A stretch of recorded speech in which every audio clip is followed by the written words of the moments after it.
Okay, so today we're going to do a podcast on listening, speaking, and writing. I am Carolina Bazan, and I'm with my friend Alejandra Arias.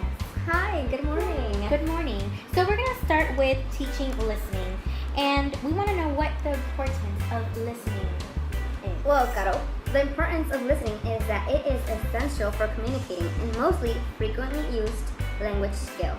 This makes it become an essential part of the learning process. Not to say that it's a difficult skill, and it is essential for beginners. That is very interesting. So, what is the main reason why listening is so difficult to learn? Now, listening becomes difficult when the ability to accurately receive and interpret messages is misunderstood. Mhm. This involves the communication being broke down, and the message can be frustrating. Okay. Okay, so can you tell us the procedure to follow when we want to teach listening? Of course, the listening process involves 7 steps. There are communicating with more or less continuous sounds, recognizing units within strings of sounds, produce the oral symbols with these you carry ideas, recognize the meaning, listen to the oral symbols, recognize and interpret the relationship between the symbols.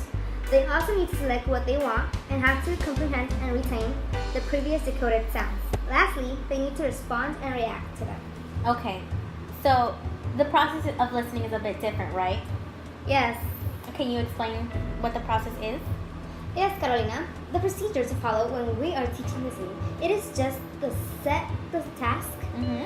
play the listening, ask if they need to listen again, Mm-hmm. and if they don't want to listen again, check their answers. As a teacher, you can probably tell if the children need to listen to it again or not. Wow, that is very interesting, friend. Right? So, lastly, I want to ask you the difference between written language and oral language. I don't know if you can answer that for us. We want to know. Yes. The differences between written language and oral language is that written language tends to be more complex and intricate than speech with longer sentences and many subordinate clauses.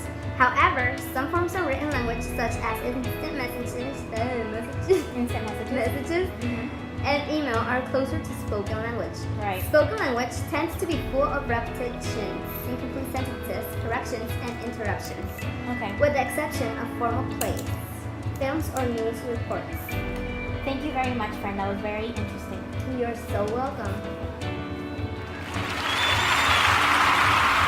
So, may you tell us Mhm. the main purposes of teaching speaking? Of course, Alejandra. Well, the main purpose of teaching how to speak is because when students are learning a foreign language, the main purpose is to communicate. So how do we communicate is by speaking. This involves, of course, writing, knowing how to write, knowing how to talk. Or yes. Okay, what I'm trying to say is when we speak, it's the main thing. Okay, so speaking involves vocabulary, grammar, pronunciation. It's the main thing in order to finally communicate with someone. So yes, it's the most efficient purpose to communicate. So, Caro, we Yes. all want to know what is an information gap. Yes, Alejandra, I will tell you right now. The information gap is an activity that promotes speaking. So this activity is kind of like jigsaw activities. So we hand out information to different students. There's student A, student B. One student has an information that the student B needs. So that's why it's called information gap. We need to fill in that gap that is needed in order to finally communicate. Well, that's really mind-blowing. Thank you. So, It is very interesting. our audience Uh-huh. want to know the strategies to develop students' speaking abilities. Strategies or activities? Strategies. Okay. Well, some of the strategies is that you can have discussions with your students. So, for example, you can put a topic of the day and have your students talk with you. This way, you're going to have input and output of your students. We can have role plays, have them play and speak with each other in interactions. Brainstorming, kind of like almost like discussions. Storytelling is great for small kids. Interviews, like what we're doing now. And yeah, reporting, playing cards, stuff like that. Thank you so much. Now, Caro, Suggestions to our audience to keep in mind when teaching speaking. Okay, so one of the best things that to keep in mind is that in the classroom we always have to speak the target language. So the more we speak English, the more input the students are going to receive. So for example, in French class, the professor always tries to speak French with us. So it makes sense because if we're learning a foreign language, we have to have as much input as we can. So the more speaking we have in that foreign language, the more the students are going to inquire all of that knowledge.